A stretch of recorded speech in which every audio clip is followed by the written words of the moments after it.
What's up, everybody? Welcome to System Crafters. I'm David Wilson, and today we are going to continue our Learning Emacs Lisp series by learning about how to define functions and commands. Before we get started, I just want to say hello to everyone in the chat because we're streaming this live today. So hello to Jerry and Andrew and Amalvidea and Siatwe, Julio and Ellis. Nice to see you all here today. Thanks so much for being here. So basically, we're going to just jump right back in from where we left off the last time. Let me share my screen this time so we don't run into that problem again. Let's also talk about what we're going to cover today. So since we're talking about functions, we're going to talk about just like basic function definitions to start with. We're also going to talk about the different types of parameters that you can define to be sent to a function. Also, we'll talk about writing documentation strings for functions. Sorry, I'm trying to manage my volume a little bit here. And also invoking functions that you may have like stored in a variable or in a parameter to a function, which can be pretty common in Emacs. And then interactive functions. So interactive functions are the kind of function that you use whenever you're using like a key binding or whenever you're running something from the MX, the MetaX, AltX command list. So we'll learn how to define those as well.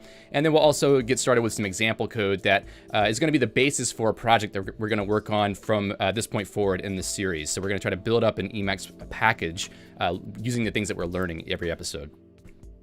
So first of all, what is a function?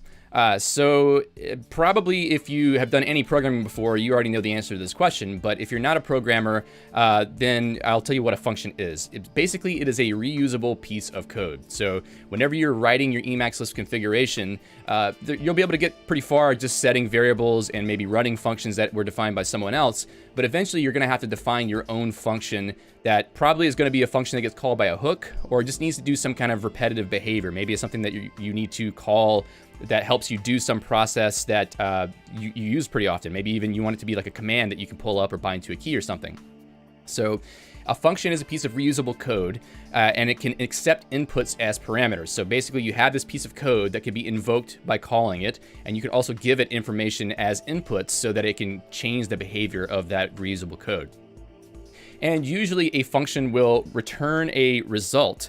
So, hey Glenn, Andre.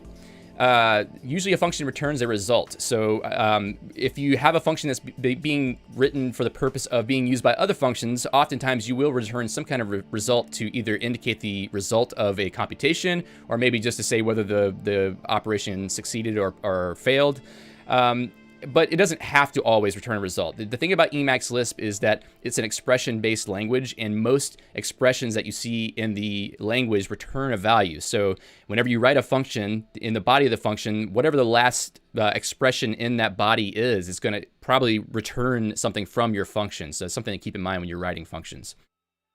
And functions often have names. You see names of functions all the time in Emacs because many of the functionality that you use in Emacs is coming from functions or commands that you're using.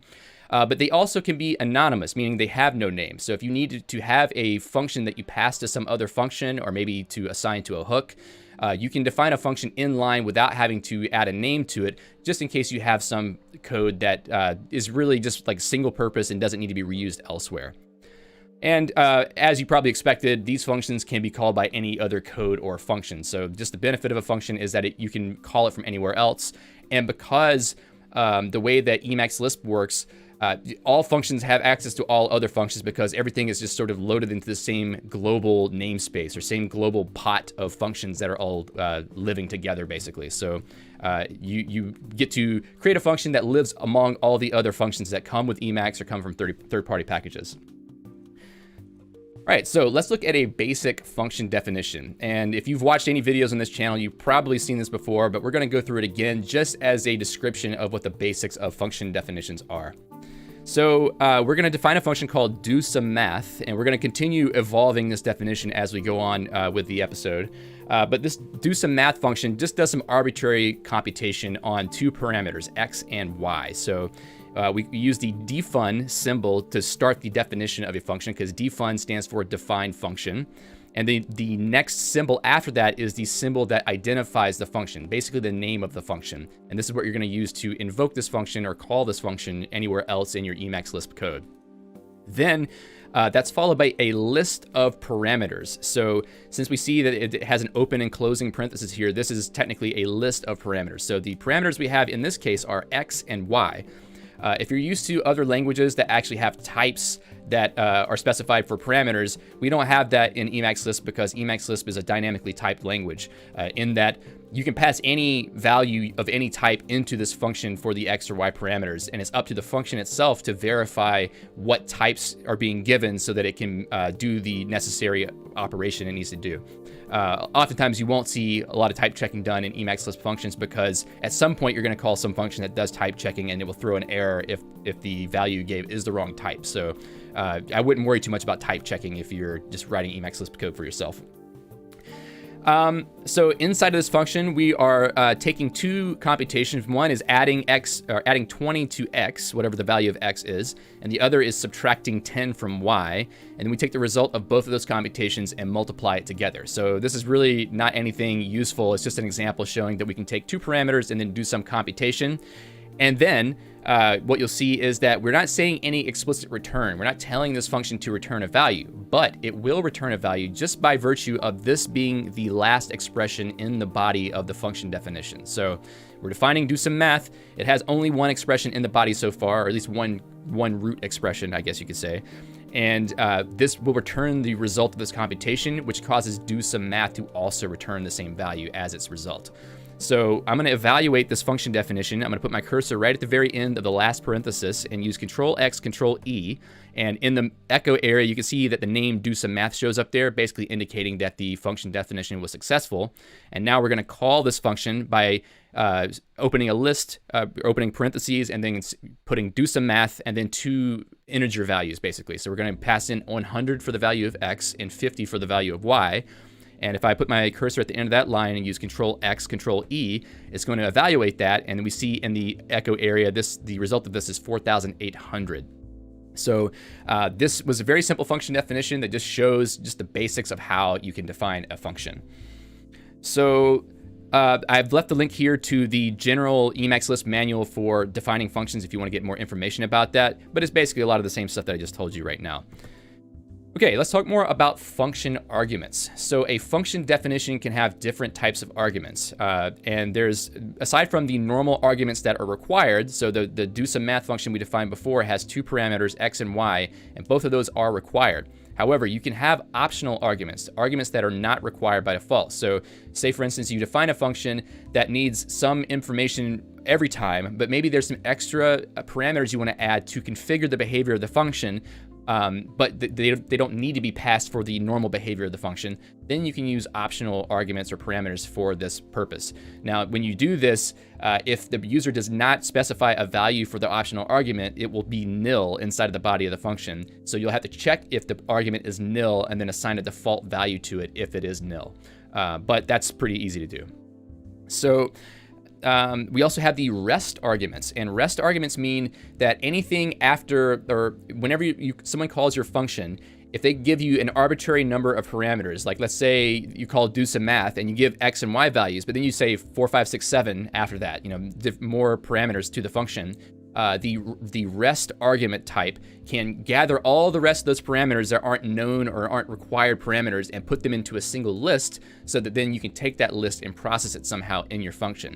The reason you might want to do this is maybe you do have a function where you can have any number of things that are being sent into it, and you don't want the user to have to call your function 10 times to send in 10 values. Maybe you want them to call it only one time, and then you can do the same operation for all 10 of the values or however many values that they pass in. This is used often for the mathematical operations. So for the plus sign operator, basically everything is just a rest operation, or sorry, a rest argument where you can pass in as many numbers as you want and it will just add all of them up. So it doesn't have to be just 2 plus 2. It could be 2 plus 2 plus 2 plus 5 plus 6 plus 7 or whatever, just however many arguments you put into that plus sign. In fact, let me just show you that just to clarify it for real. So like we have 2 plus 2 here. I'm typing into this code right here. If we evaluate this, it's 2 plus 2 equals 4. But then I can say 2, 2, 3, 4. And then it's going to add all of these numbers together to give us 15. So this is basically just the way that the rest argument works. You can pass in as many arguments as you want, and they're all going to be added to a single parameter. We're going to see an example of that in just a second. The thing about these two different types, or I guess 3 different types of arguments, is that they can all be used together in a single function definition. So the optional parameters and the rest parameters both can be used together in the same function. And we will see an example of that as well. So let's look at some examples to clarify this. So the first example is the multiply maybe function. And basically, we're going to start off with just a required parameter of x, but we're also going to have 2 optional parameters of y and z. And what we're going to do here is multiply x times the values that are passed in for y and z. However, since I said before that if an optional parameter is not specified, then it's going to be nil by default, what we're going to do is use the OR operator that we talked about in the last episode to say, okay, if y is nil in this case, I want to return 1 as the default for the y value. So this is an example of how elegant Emacs Lisp code or Lisp code in general can be, because in this case we don't have to set have some separate code above to set what the default value is for this optional parameter. We can just do it directly inline in the computation. So in this case, if y is set to 5 as the parameter in multiply maybe, then it will give 5. However, it will give 1 as the default value. So let's go ahead and evaluate this with Control X, Control E. And now I'm going to call multiply maybe, but with no parameters. So we're going to see what it does when we just pass the x parameter. So I'm going to evaluate this function with Control X, Control E.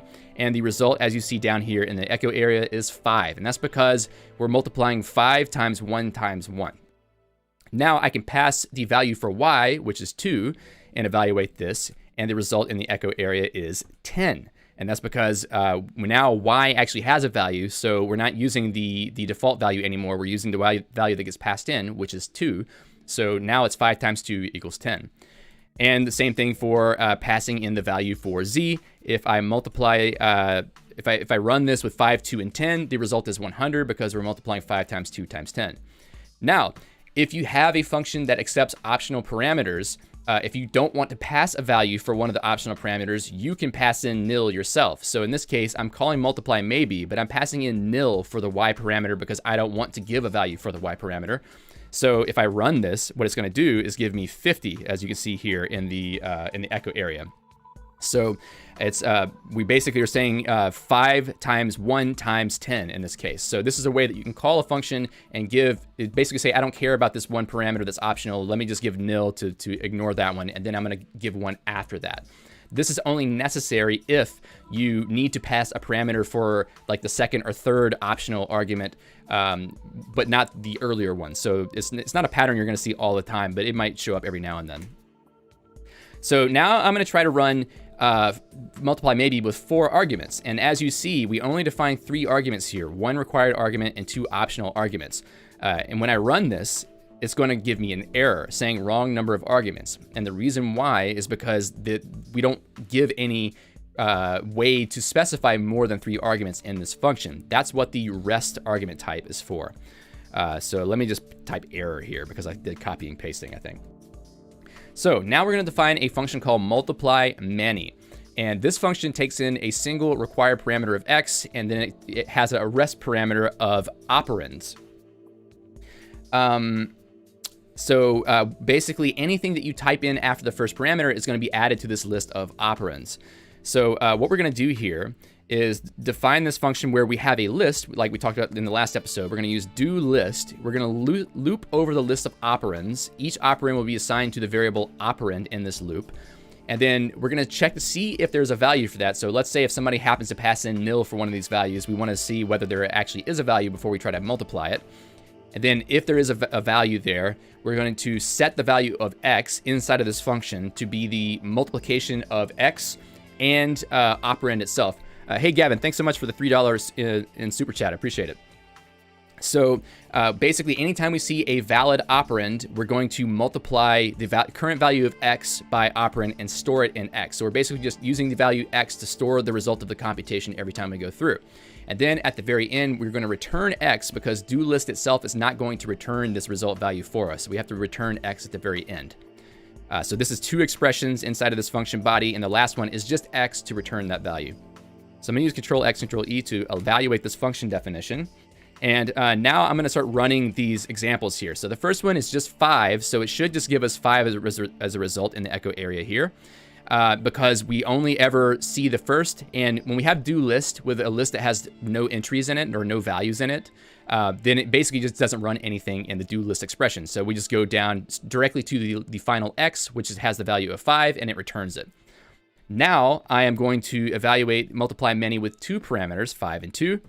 I run that and it gives me 10. So now we finally get into this looping structure and we're starting to do multiplication against the original value of x and then saving that and returning it at the end. And then anytime we add another value, it's going to get added to the multiplication. 5 to 10 gives us 100. And then as we saw with this when here, if I put a nil in, it's basically going to return 50 because it's going to skip that nil value in the list of rest operands.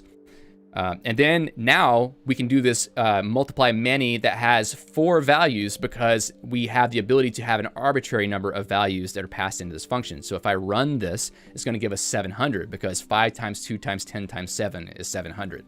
So now we can basically put as many numbers as we want into the invocation of this function, and they will all get evaluated to return the final value. So let's also look at an example of a function that has an optional parameter and then also rest parameters. So what we're going to do in this function is we're going to use the value of y, similarly to how we did in the first function we defined. We're going to use OR to set the default value for that if it's not passed in, and then we're using that as the default value of x for the future looping structure that we've been using so far. So basically, we're going to get the same result if I evaluate this because we are... I haven't evaluated the function yet. Because we basically have an optional parameter and then also the operand. So if I evaluate the first one, it's 5. The second one is 10. The third one is 100. And still we support nil because the optional parameter can be nil and we're counting for that. So if I evaluate this, then it becomes 50 and then 700 for the last one. So this just shows you that there's multiple ways that you can do optional arguments or optional or arbitrary numbers of arguments, and they can be used together in different function definitions. Let's see, anything here? Okay, so let's move ahead to the next bit, which is documenting functions. So whenever you've written a function, maybe you want to remember what it does, or maybe you want to put your function in a package for other people to use, and you want them to be able to understand what the function is for, you need to use documentation strings in your function definition. So the convention in Emacs Lisp is that when you define a function, the very first thing in the body of the function can be a string, and that string gets interpreted as the documentation for that function. So in this case, we are updating our do some math function definition to have a string as the very first thing inside of the body. And we're saying that it multiplies the result of math expressions on the arguments x and y. Now, you may notice here that I capitalized x and y in this description string. And that's because that is a convention in Emacs Lisp documentation strings where they use capital letters for all the references to parameter names. I think it's just to make it obvious whenever they are described. I believe this is a convention from like earlier Lisp days, basically. So you might see that a lot and wonder why they're yelling the parameter names at you. And whenever you have the documentation on a function, like I'm going to evaluate this function with Control X, Control E, which will update that definition. You can use describe function, which is a function you can either run with meta X, or you can use Control H F to describe a function. I'm going to describe our do some math function, and it's going to give me the signature of the function, and it's also going to give me the documentation string that I wrote in that function definition. So it basically says it multiplies the result of math expressions, blah, blah, blah. So whatever you put in that documentation string is going to show up here. Now, in this example, I'm using the helpful package, which gives us some extra formatting and information on the describe function information, but let's run it with the normal describe function so that we can see what the default output in Emacs looks like for that. So we're gonna run this on do some math again, and basically just gives us the signature and that same documentation string. It also tells us that it is a Lisp function. This line may be different depending on what type of function you are defining. Let's also look at alist get as an example of a function that has more elaborate documentation. So we'll run the describe function one more time. We're going to type in alist get. And this tells us some information about when it was defined. This is some metadata we can put on functions, which I may describe in another video. But the documentation says find the list, the first element of a list, which you can see they're capitalizing a list here. They're capitalizing it here in the function parameter list. And basically they have multiple lines. They also have an example here. Now, we can't really see how they've defined this documentation string, but if we use helpful with I think it's helpful function, then we can look at the alist get documentation and see the actual definition of this function here, and we can see how they wrote their documentation strings. So if you wanted some good tips on how you can write documentation strings for functions, go look at some of the built-in functions in Emacs, because they often have a lot more documentation than just like a single string, and you can see basically what they do. They're creating that first string inside of the body of the function, but they're also wrapping the lines to multiple lines so they can write that whole body of the function help description, basically. So let's find out how we can do that ourselves. So maybe we want to write a lot more information in our description of this function. And right now, this is a single line. And the only reason why it looks like it's being wrapped right now is because org mode is causing that to wrap visually at the end of the line. If I were to use Control-C single quote, we can see that this actually wraps quite a lot longer because it's a single line. There's no line breaks in it. So now, let's see what we can do here. Maybe we can just go ourselves and start pressing enter at the end of some of these lines. And hopefully this doesn't break my presentation. Okay, so I'm gonna press enter at some of these lines. And one thing to keep in mind is that you'll press enter at these lines and you're probably gonna look at this and say, well, I don't like the fact that this is not indented on the second line. You don't want to indent that, and I'll tell you why in just a second. Let's first of all get this wrapped first. So now I've got this wrapped to multiple lines, and I'm gonna evaluate this function. Now we're going to use Control-H-F to look at the documentation for it one more time. And now we can see that the documentation is wrapped exactly the same way that I wrapped it whenever I was putting new lines into the string. But now let's see what happens whenever I indent this. So maybe you're like, well, I like my stuff to be indented a little bit better. So I'm going to indent this string and see what happens. So let's evaluate this function and then go back, and I'm going to refresh this, this buffer here. In evil mode, I think GR is what does it. Now you can see the documentation is updated, and it includes that indentation into the documentation string. So definitely don't indent your documentation strings, because it's gonna literally take whatever syntax you put in that string and put it into the help view. So you definitely need to keep it from being indented. Now, maybe you don't want to do all that hand indentation yourself. Maybe you would prefer it if Emacs can do that for you. Well, the good news is that it can. So I'm gonna go back and unindent all this really quick. And I'm gonna put my cursor inside of this string, and I'm gonna use Alt-Q. Uh-oh. As I thought, it's gonna destroy the presentation. So now you can see Alt-Q did the indentation of the string itself, or the wrapping of the string itself. That's a general function in Emacs that does wrapping of things. So if you look at the binding, I'm going to use Control-H-K and press Alt-Q, and it tells me that this is org fill paragraph. Well, maybe not inside of a source block, but at least it does do that wrapping behavior. So if you want an easy way to wrap your documentation strings if they get long, just hit Alt-Q anywhere inside of that string, and it will be wrapped automatically by Emacs, and then you're ready to go, basically. So let's pull back up the presentation now. Alrighty, and I'll get rid of this window. So now we've talked about documentation. Let's talk about functions without names. And let me take a sip of water before my throat starts going away again. All right. So sometimes you need to pass a function to another function, or maybe store it in a variable, but you don't want to define a name for it because it doesn't really need a name, or something that's temporary, or just something that really just doesn't need it at all. What you can use for that is something called a Lambda function. And don't be put off by the name Lambda. I'll tell you why it's called that in a second. The idea, though, is that a Lambda function is a nameless function or an anonymous function that can be just evaluated and used anywhere in line.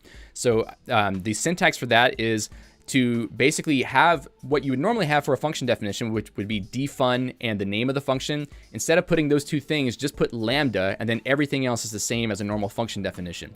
You have your list of arguments here that can also be optional and rest, like we saw before, and then anything in the body is just the same. So the only difference is that we're not defining a function and assigning a name to it anymore. We're just using lambda as the first thing in that the expression for the function, let's say. If I go to the end of this expression and use Control X, Control E, you'll see in the mini buffer or in the echo area that it is giving us back basically the same literal thing that we just put in, because this is now a value. So this is a function as a value. You can pass this around to functions, you can store it in variables, etc. So this is known as an object to Emacs Lisp at this point. So you can also do this directly inside of a function invocation. You wouldn't normally do this, but it's just for the sake of explanation, we can put a function value as the first item of a list or a function call and then give it parameters, and it will actually evaluate it. And the reason why is because the calling convention in Lisp or in Emacs Lisp is that the first thing has to be a function, whether it comes from a symbol or whether it's actually a function value directly. And then it has to be the parameters after that. So I am going to run this, and it's going to evaluate that Lambda function in line and pass in 10 and 20. And as we can see here, the computation is 100 plus 10 plus 20, which is 130. So we can see now that this function has been evaluated in line without having to define it anywhere. We just have the function directly there. So why is it called Lambda? Well, the name Lambda comes from a mathematical system called Lambda Calculus. And Lambda Calculus was the direct inspiration for Lisp back when it was created many, many years ago. If you want to learn more about Lambda Calculus and why it's sort of like the basis for this, you can check out this link that I have here to the Wikipedia entry for Lambda Calculus. And you don't really need to know Lambda Calculus or anything about it to use this. Just know that the reason why it's called Lambda is because it was inspired by this mathematical system. So just something to keep in mind going forward. Also, the reason why it's called lambda is because this Greek lambda symbol was used for defining a function basically inside of this system. And oftentimes in higher level math, you use Greek letters to define or to basically identify things. So that's just the reason why it's called that and why that character was used. Okay, let's talk a little bit more about invoking functions. So, we have seen function invocation before already, but we're going to see a few different ways to do it, especially in the case now that we know that we can have an anonymous function be passed around as a value. So the usual way to invoke a function, as we know, is that you have an open and closed parentheses, which is basically a list, and the first thing in the list has to be the function to be evaluated, and then the remaining things are the parameters to that function. So if we evaluate 2 plus 2, we see in the echo area that is 4. Now, you can use the fun call, which is the fun call function, which is a function that takes a function as the first parameter and then an arbitrary number of parameters after that are going to be passed into that function that gets invoked. So if we look at the documentation for fun call, it's basically going to tell us the same thing. Oh, let's see. Fun call. Yeah, there it is. Okay, so I'll close that window. So call first argument as a function, passing the remaining arguments to it. So basically what I said before, we can see the signature has the first parameter being a function, and then there's a rest parameter for arguments. So now that we know what a rest parameter is, this makes a lot more sense to us. So I'm going to run fun call on the plus symbol and 2 and 2. So if I run that, we're going to get 4 down here in the echo area again, because what we're doing is telling fun call to look up the function that is mapped from the plus sign symbol, and then run that against the arguments that are passed in. So now we're going to look at a few other examples, and Dominic, I'm going to answer your question in just a moment. Okay. Thank you, Amalvadea, for asking what the apostrophe in front of plus sign is, because I failed to mention this in previous videos, and I think some people were confused by it. So this single quote in front of the symbol for plus is the quote symbol. And what it means is whatever comes right after it as part of the same word, basically, treat it literally. Don't evaluate it. So this basically means don't try to evaluate the plus sign as a variable. Because in this case, we're saying that this plus sign holds some value there should be a function that we're going to execute. But in this case, what we want to do is refer to that name. So we need to use the single quote to say, I'm referring to a variable called plus, but I don't want you to evaluate it. I just want you to know that you need to look up this the value of this plus sign variable, basically, or function definition. So thank you for asking that question. We ask, how can I define a key map that calls a function which has parameters? Basically, you need to have a Lambda function that doesn't take parameters and then call the function you want inside of that. That's basically the way that you have to do that. So now we're going to define a few different things that will help us to understand the usage of funcall in practice. So we're going to define a function called gimme function, and that function will take a function as a parameter, which is fun, and then x as a single value that should be passed into that function. So basically, we're just wrapping the call to funcall, but we're going to do it in a way that shows you how you could do this if you wrote your own functions that take a function as a parameter, or maybe if you're calling someone else's function that takes a function as a parameter. So in this function, what we're going to do is we're going to use message to write out a message that tells you what the function is that we're calling and what the result of it is. We are going to call funcall with fun and pass in x. So the expectation of this gimme function is that you're going to give it a function that takes a single parameter and then the parameter to pass into it. 1 second. All right, so I'm going to evaluate this real quick, and then we're going to use this in the later examples. So next, I am going to define a variable called function in variable, which holds a Lambda function, an anonymous function. So now, technically speaking, it's not anonymous anymore, but this is a way to store a function value inside of a variable. So I'm going to evaluate this to make sure it's there. I'm also going to create a function called named version that takes a single argument, which is basically equivalent to the Lambda that we see here. So this is a Lambda that basically takes the single argument and adds 1 to it. Same thing for this named version function. It takes a single argument and adds 1 to it. So now we are going to call gimme function, and we're going to pass a Lambda function directly into it. And we're also going to pass 5 as the value for x. And now we're going to see what it results to. So I'm going to use Control X, Control E. And now we see a message in the echo area saying the function was Lambda, blah, blah, blah. And the result is 6. 5 plus 1 is 6. So we see that the value of the Lambda got used in funcall to evaluate that expression. Now we're going to pass in function in variable to gimme function. And what this is doing is saying, okay, I want you to evaluate evaluate the symbol function in variable and get the value out of it and pass that in as the parameter to gimme function. So effectively, it's going to be the same thing. We're going to be passing in the same Lambda function as we were seeing before, because we're storing just the same type of value in a variable instead of just passing it directly. So in this case, we're going to pass in 5. And when we run this, we're going to get the same result, which is seeing that it's a Lambda function, that's the function that we're invoking, and then the value 6, which is the result. Finally, we are going to pass in the symbol for named version. So like we mentioned before, we're using this quote character to say, I don't want to evaluate the value of named version yet. I just want to give you the symbol of it so you can look it up later. And we're going to pass in 5 as a value for x.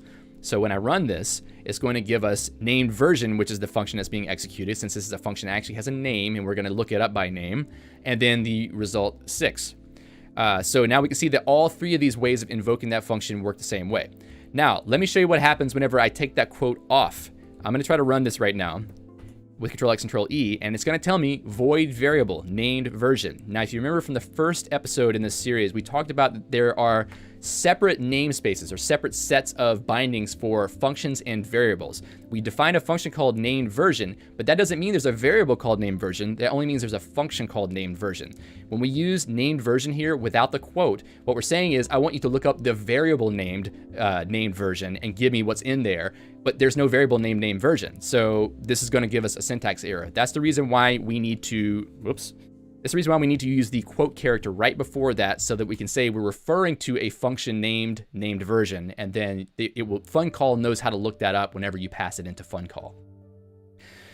All right, so there's one other way that you can invoke a function by name or by symbol, and it is used for a different purpose, but it's also very useful, and you might use it a lot if you do more elaborate Emacs Lisp code, and that is the apply function. Now, the single difference between these two functions, as far as I know, is that apply takes a list of parameters to be sent to the function, and funcall just lets you use the rest arguments to put in as many parameters as you want.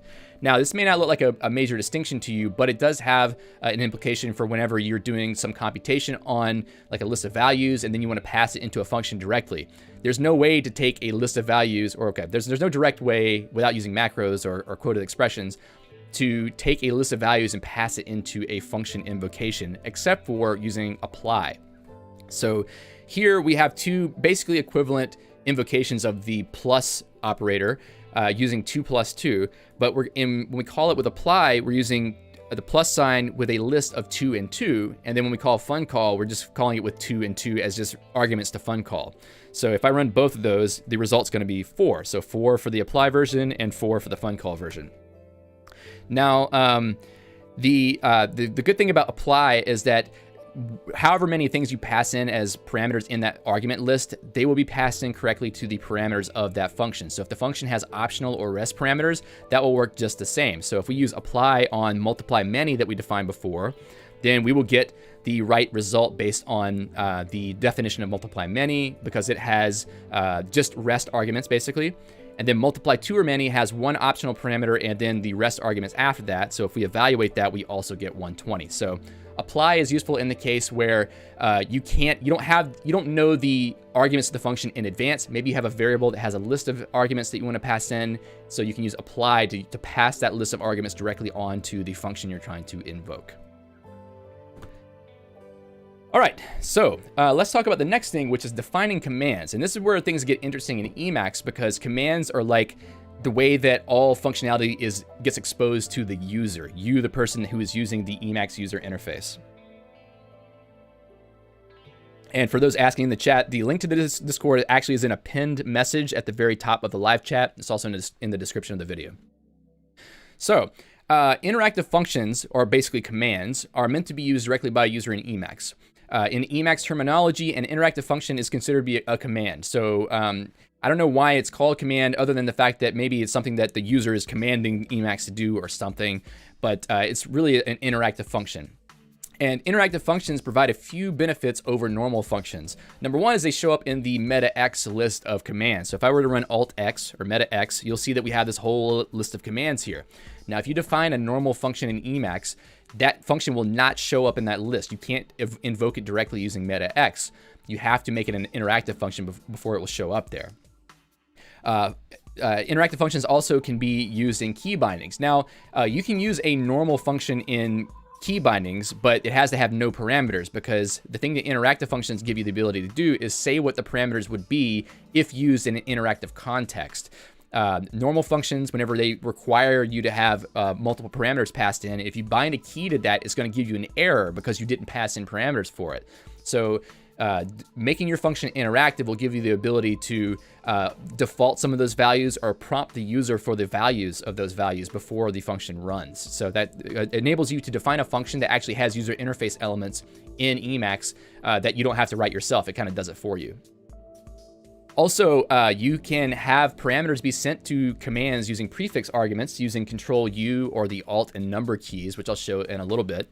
And this is kind of interesting because it gives you the ability to have behavior changes in your interactive functions based on whether someone used a prefix key before they invoked your function, either via meta-x or via a key binding. So we'll show an example of that as well. So when you write your own package, your user-facing functions, things that the user is meant to use directly, should be defined as interactive functions or commands, unless you're writing a function that's only meant to be used as a programming library. So like maybe it's a bunch of helper functions that you want to give to people. Those don't need to be commands. They shouldn't be commands. Only the things that are meant to be like a user-facing function that someone would run or bind to a key binding. I have a link here to the Emacs Lisp manual, where they talk about defining commands. If you want to get some more information about that, it might be helpful to look at that because there is a lot of stuff there.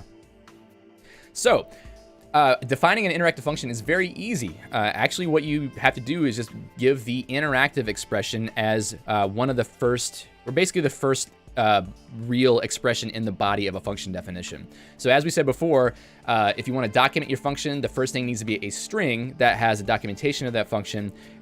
If you want your function to be interactive, the very next thing after that has to be this interactive call for it to be considered interactive. So I'm going to evaluate this using Control-X, Control-E. Actually, first of all, let me run Emacs. I'm going to type in my first. So we see that it's not there in the meta X list, right? So now I'm going to use Control-X, Control-E to evaluate this function definition. And now I'm going to type in my first, and we see now that my first command shows up in the meta X list. If I press enter, it says in the echo area, hey, it worked, because we used the message function to write out that message to the echo area. So that's all we had to do to get the function to show up inside of the meta X list. That also means now this is a interactive function or a command. Also, you can see that the description will now be different in describe function. So let me actually take the interactive out of this first to show you what that looks like. I'm going to evaluate this function, and then I'm going to use Control-HF to describe my first command. And we're going to see here that it says my first command is a function without a source file, because we just sort of defined it directly inside of an evaluation of a function. So I'm going to close this. I'm going to put the interactive back in here and reevaluate it. And now I'm going to use Control-HF and look up my first command again. And this time it's going to tell me my first command is an interactive function. So you will see there is a difference whenever you have an interactive function defined in the, basically the description of the function will be different in that case. So it knows it's different. All right, so one of the most important things about interactive functions is the fact that you can send parameters to them using prompts for the user or prefix keys. There's a lot of different things you can do here. I'm not going to go through all of them because there's too many, but there is a documentation page here, this Emacs Lisp manual on interactive codes. This will tell you all of the possibilities so that you can see which ones might be useful for your use cases. But basically that interactive can take a parameter, that interactive expression can take a parameter, and basically what this parameter does is allow you to say what types of arguments can be passed in interactively to this function. And this is a string that has a bunch of symbols that let you define what these parameters would be. So for general arguments, there's a capital N will prompt for numbers, or it will allow you to use a numeric prefix argument. P will allow you to do a numeric prefix without prompting, so basically it expects you to use the prefix keys to do that, which we'll talk about in a minute. Capital M allows you to prompt for a string.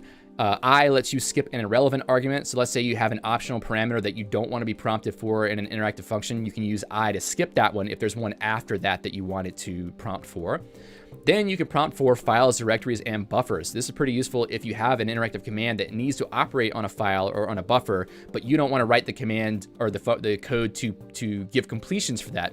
You can let Emacs take care of that for you by using one of these letters in your interactive prompt string.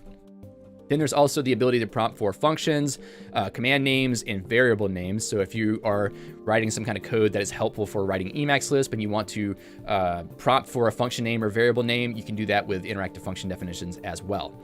So now we're going to show some examples of how you can do this. So what we're going to do is we're going to take the do some math function that we've been working on so far, and we're going to bind it to a key so that we can use it interactively, basically. I'm going to evaluate this, which is going to bind the do some math function to Control-C-Z. So I'm going to evaluate this right now, and if I were to press Control-C-Z, it's going to give me an error. It's going to say Command P, wrong type argument, Command P, do some math. So the reason why is that this function takes parameters. Actually, it's not an interactive function, and it requires parameters. So Emacs Lisp is giving me an error saying I'm trying to interactively invoke a function that needs to have parameters given to it. So first of all, what we can try to do is just make that function interactive to see if that solves the problem. So here I'm updating the do some math definition to just add the interactive line. I'm going to use Control-X, Control-E to evaluate that. Then I'm going to use Control-C-Z to invoke it. Now it says wrong number of arguments. So basically, it knows it's an interactive function, but it doesn't know how to populate those arguments based on what the function requires. It needs to have X and Y, and the interactive function doesn't know what to do with that. So now we're going to update our definition of do some math, And we're going to use the capital N, which basically was what we were using to prompt for a number. So I am going to evaluate this definition. And let me slow down and make sure I made that clear. So interactive takes a parameter, which is a string, which can take the character codes that we talked about right before here. And in this case, means to prompt for numbers or use a numeric prefix argument. So now I've basically said that we're going to prompt for an argument to be used in this function. So I'm going to reevaluate this with Control-X, Control-E. I'll use Control-C-Z to run that. And now we see down here that we were being prompted in the echo area. It may be hard to see on the video, but there's a prompt here. I'm going to type in 5 and press enter. Now it's still going to tell me wrong number of arguments because we need a value for the second argument. So what we can do here is put in a second N. So this will prompt twice. So this is how you need to do a /n before that. So it's kind of a weird syntax, but to have multiple parameters be prompted for, you have one character for the first parameter in the list, then a /n, which is basically a new line, and then the second parameter basically. So now if we reevaluate this and use Control-C, Control-Z, I could put in 5, press enter. Then it prompts me for the second one. I could put in 10 and press enter. And now we're actually getting a value. However, it doesn't write anything out to the echo area. And the reason why is because we ran this function interactively, and the function itself doesn't write a message. It only returns a value. So we don't really see that. But we're going to fix that in a second. So let me just go back and delete that. So now I'm going to show you another thing you can do, because previously we saw that it prompted, but it didn't give us any kind of prompt string to tell us what it is we're entering a number for. So you can actually put the prompt string inside of this interactive function, basically prompt string syntax, command string syntax. So I'm typing in N, capital N, and directly after that, I'm putting in the prompt string that I want the user to see. So it's X. This could be anything else. Like, let's say, please enter a value for X. And then we use the /n to say, okay, this is now the next parameter. And then we say a prompt for Y as well. I'm going to evaluate this with Control-X, Control-E, then use Control-C-Z again.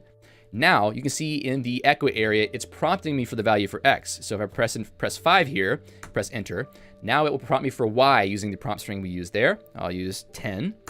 And then once again, we see that the result doesn't get given back to us.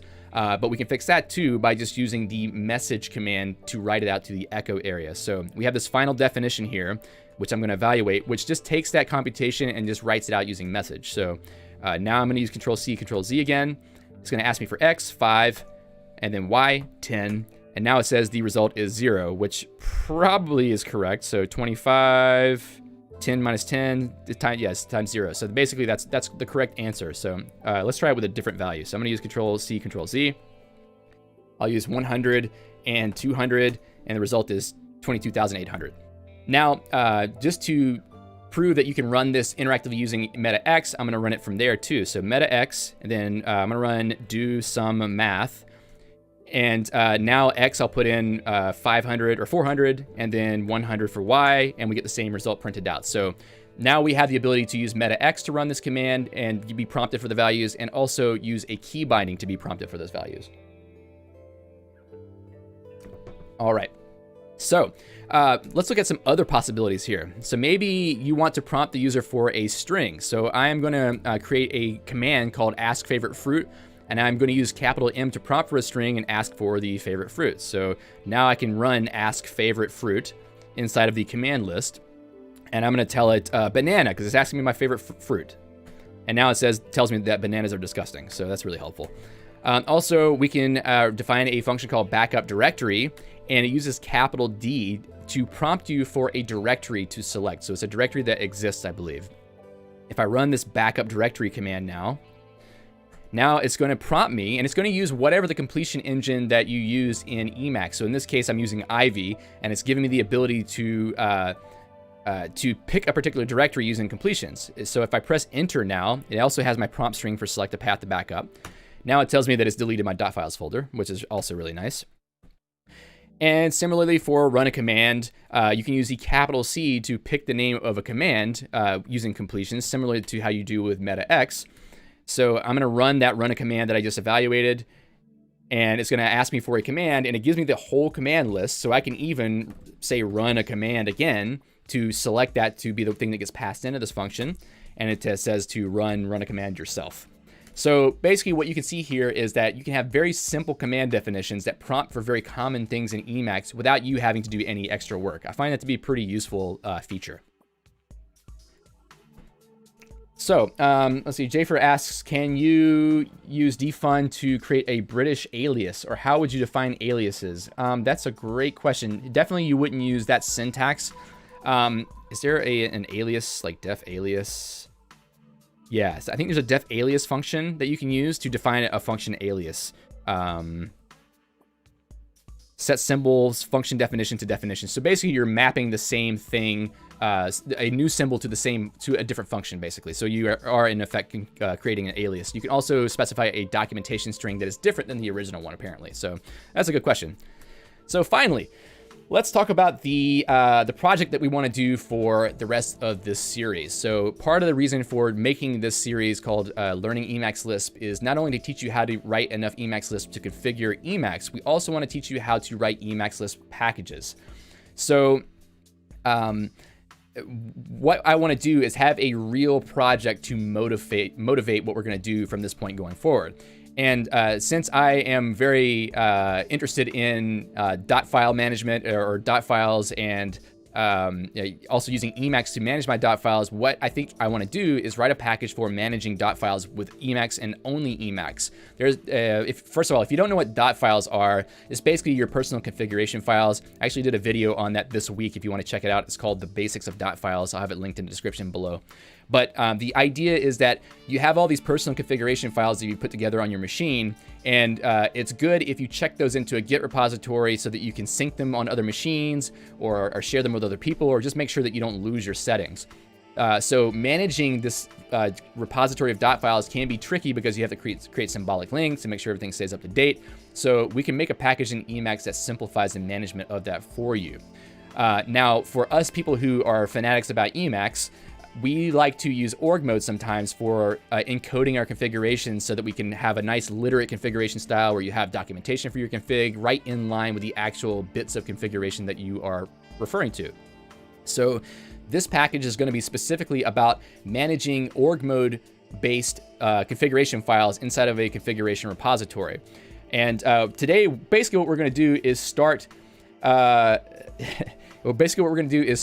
with writing some of the core functions for this behavior. And then in the future episodes, when we talk about different things like variables or major and minor modes or how to create a package, we're going to start building on this to actually create a full package that does this behavior. So today we're only going to define commands that automatically tangle the org files in your .files folder. So the idea is that, and I can actually show my folder really quick to elaborate on this, but the idea is that in your .files folder, what you would have is a top level folder that has .org files that are for all the different parts of your configuration, and you would want to tangle all of those files to create all the configuration files that actually get used on your machine. Now, the fact that we use multiple files makes it a little bit, or multiple org files makes it a little bit more challenging because we have to make sure that all of these are kept up to date every time we make changes to them. So this is something we'll take care of in future videos. But for today, we're just going to show how to take care of tangling those files automatically. So I've got some finished code here already, but I figured it might be better for us to try to just write this from scratch. So we're going to do that and see how it goes.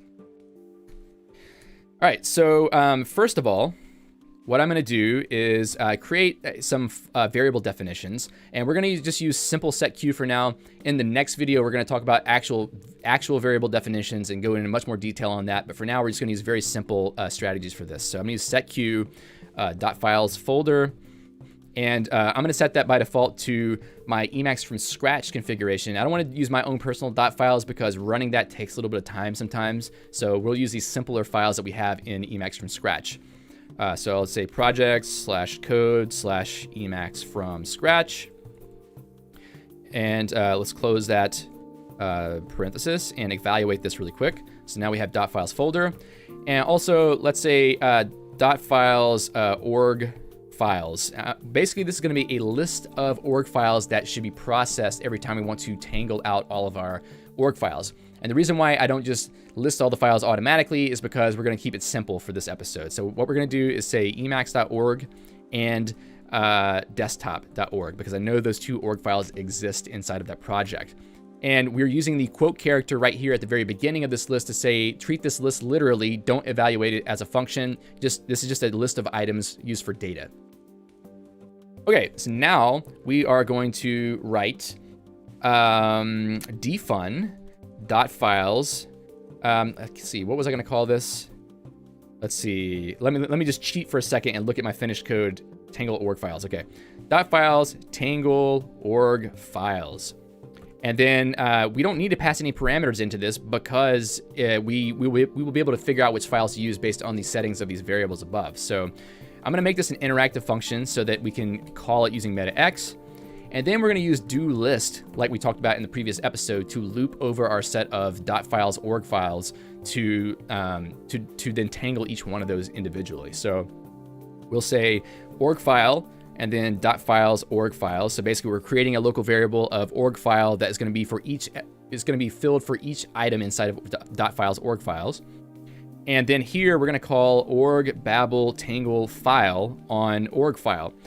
But we need to expand that path because org file right now is just the name of a file. We need to expand it to be relative to the .files folder. So we're going to use the expand file name function, which comes with Emacs, expand file name. And if I use Control-H-F to look this up, what it tells us is first it wants the name of the file, and then an optional parameter is the default directory to look for the file in. So we want to use org file as a first parameter, and we also want to use the .files folder as the second parameter. So if we, let's just first of all, actually let's look at an example real quick. So expand file name emacs.org and then .files folder. Did I actually evaluate that first? Yeah, okay. Let's make sure I evaluate that too.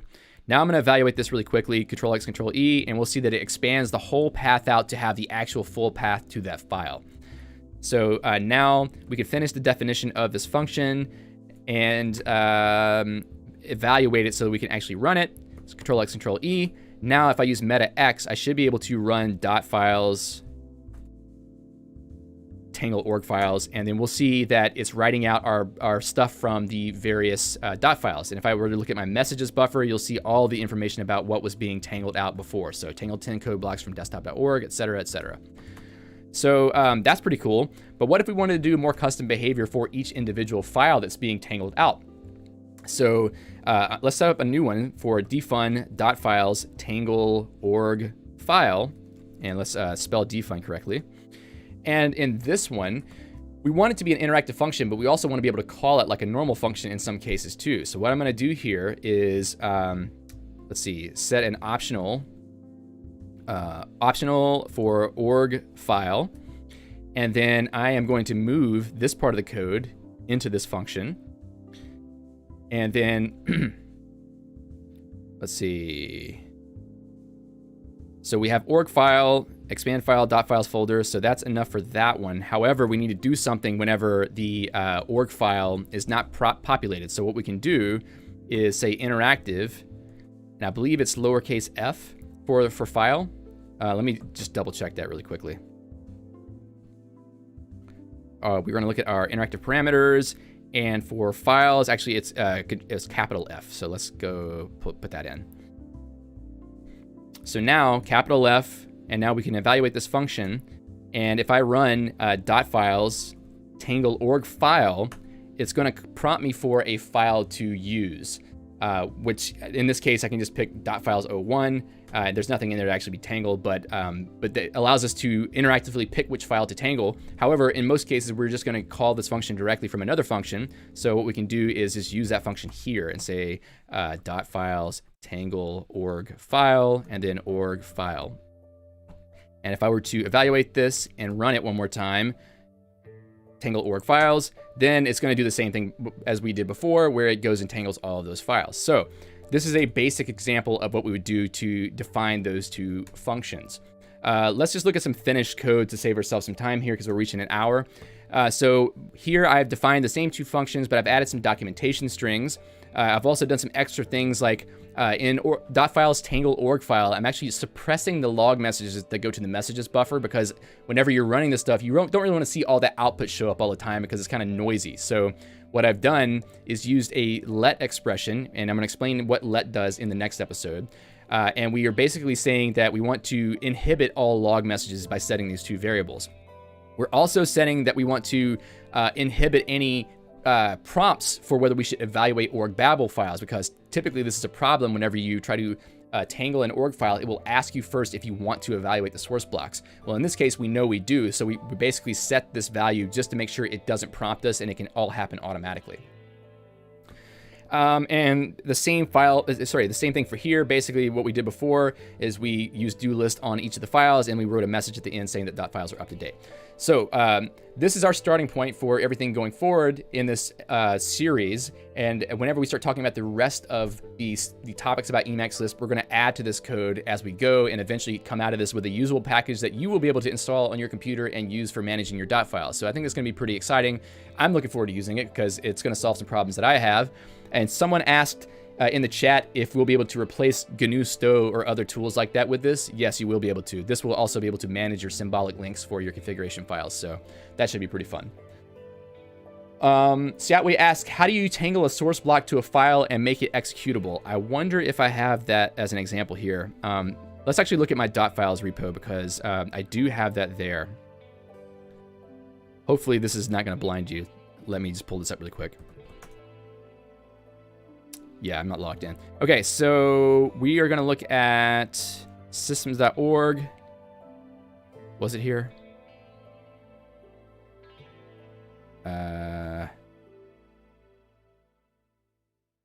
I'll have to give you that in another episode, because I don't know if I have it in the current doc files. I may not have checked that in yet, but there is a way to set what the flags are for a given file with org mode exports, and I think I don't have it set up here, so I apologize for that, but it is possible, definitely possible. I'll put that in the comments. All right, so I believe we are finished with our video for the day. So let me just jump over to the sponsors list. Oh, is there anything else I wanted to say? I think that was it. All right, so anyway, next video is going to be about variables, defining variables, also defining customizable variables, and also we're going to talk about the scoping rules for Emacs Lisp. Like we saw that let expression before. We're going to talk about what that means, and also what it means for the code that you run, and how Emacs basically looks up variables whenever you use them. So that's going to be really useful for getting a better understanding of how to define variables and use them inside of your language. All right, so lastly, I just want to thank my sponsors. So these people have been so kind to decide to sponsor the work that I do here creating these Emacs videos. If you are interested in sponsoring the work that I'm doing here, please feel free to look at the links that are below in the description. I'm on both GitHub sponsors and Patreon. I also have a link to PayPal if you want to do a one-time donation.